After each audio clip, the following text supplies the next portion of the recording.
Belgian Defence Minister Theo Franken wants to increase his country's reservists to 20,000. Following a similar initiative recently announced in the Netherlands, 18-year-olds will soon begin receiving letters to encourage them to participate in voluntary military service. The Dutch Army already offers people between the ages of 18 and 27 the option to try out a career in the military for 1 year, a so-called service year. 18-year-old Matthias began his voluntary military service with the Dutch Army in October.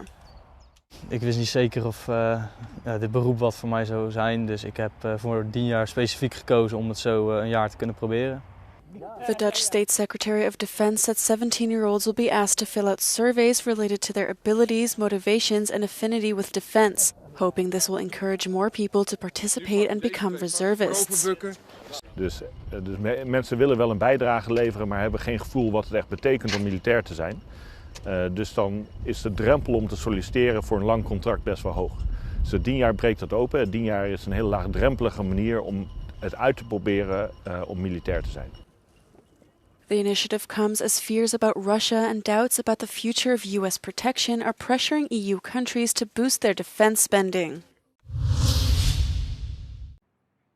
NATO Secretary-General Mark Rutte raised concerns about China's arms buildup and military drills near Taiwan during a visit to the Japanese Navy port of Yokosuka on Tuesday. Rutte called on the organization's members and friendly nations to work together. Let's not be naive about it. China is supporting the Russian war effort. China is building up its armed forces, including its navy, at a rapid pace. So we cannot be naive, and we really have to work together, assess what is happening, and therefore I think developing the defense industrial base is so important. Rutte also said that his visit is to expand NATO's relationship with Japan, South Korea, Australia and New Zealand. Japan considers China a threat in the region and has been building up its military in recent years, including plans to acquire long-range missiles for defense. Rutte is expected to meet Japan's defense minister later on Tuesday and Prime Minister Shigeru Ishiba on Wednesday in Tokyo. President Donald Trump has announced the US will hold direct talks with Iran on its nuclear program starting on Saturday.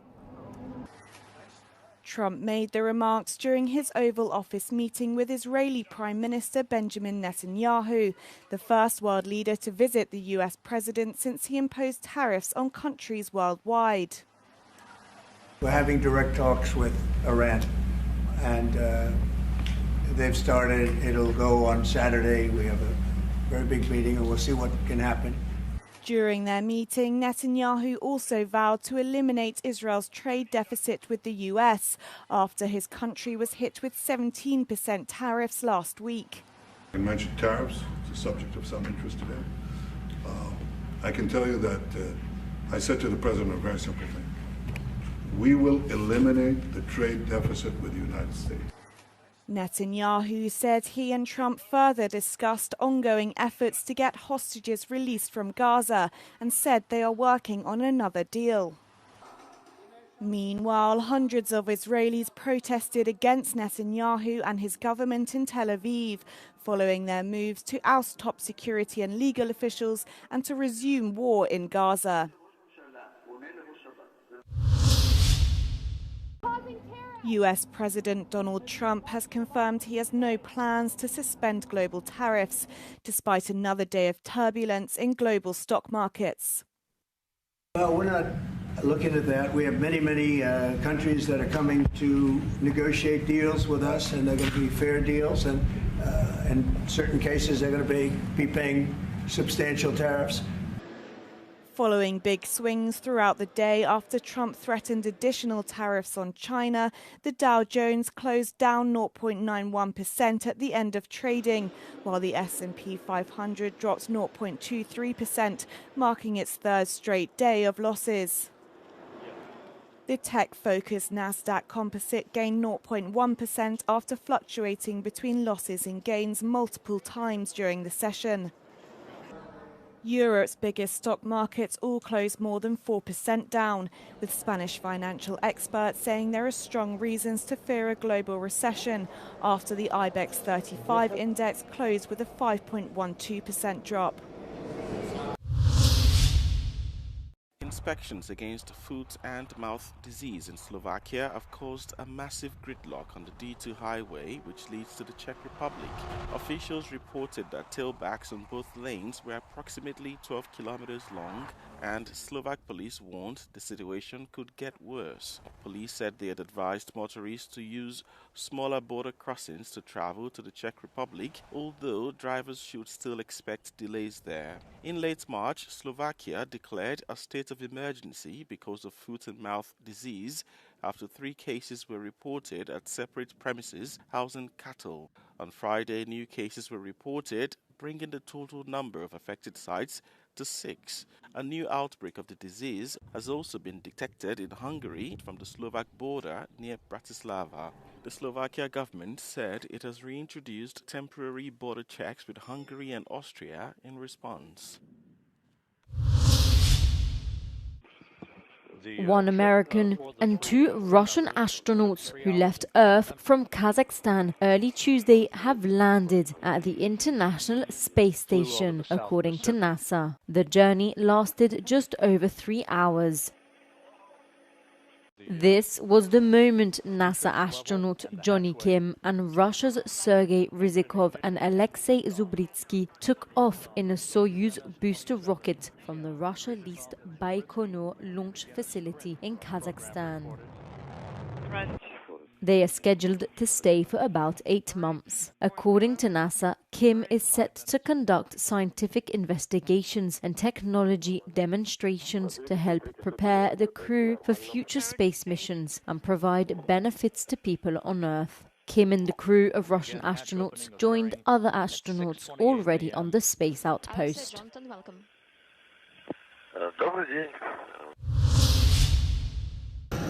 King Charles III has arrived in Rome for a 3-day state visit to Italy, accompanied by Queen Camilla. It marks his first overseas trip since his brief hospital stay for cancer treatment side effects, and will include the first address to the Italian Parliament of a British monarch, meetings with Italy's President and Premier, and a trip to Ravenna to commemorate the city's 80th anniversary of liberation. Charles had been set to meet with Pope Francis, but this was postponed by mutual agreement due to the Pope's recent hospitalization with double pneumonia. While in Rome, Charles is expected to emphasize the strong ties between Britain and Italy as NATO allies, at a time when European nations are working to bolster support for Ukraine. The visit will also feature a joint flyover of Rome's historic centre by the Italian Frecce Tricolori and the RAF Red Arrows.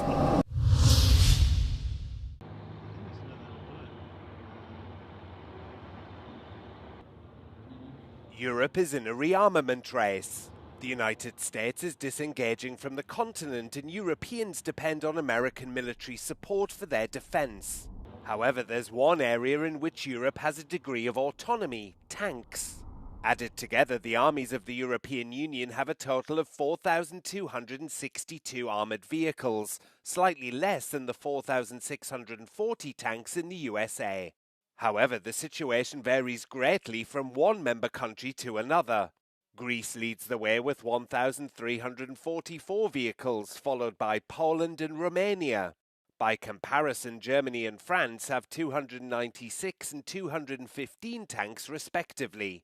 While Athens stands out because of historical tensions with Turkey, Warsaw has beefed up its arsenal in response to the Russian threat. Actuellement, si on prend l'ensemble des capacités blindées européennes dont disposent les pays européens, en fait, on dépasse même la dizaine de modèles, là où les Américains vont fabriquer 3 ou 4 modèles de véhicules blindés de type similaire. The case of armoured vehicles reflects the problems facing the European defence industry.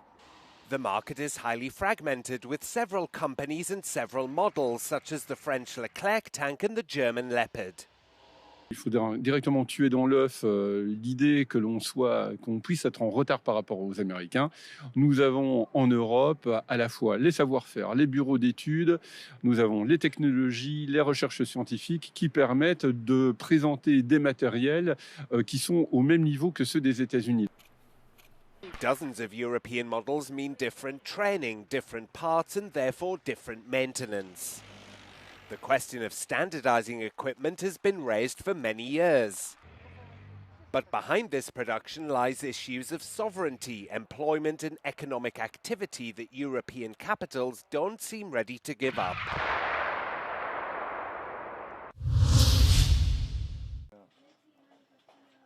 The Netherlands has launched a so-called weed experiment in 10 municipalities, meaning coffee shops will only sell legally grown cannabis.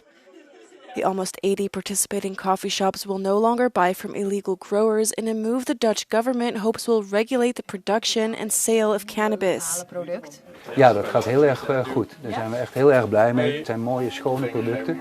Ik denk dat het de gedoogde variant zelfs overtreft. 10 companies are allowed to supply cannabis to coffee shops in the test municipalities. Preparations for the scheme first started in 2017, but it wasn't until the end of 2023 that legal weed went on sale for the first time. Een belangrijke voorwaarde is dat de keten volledig transparant en inzichtelijk is.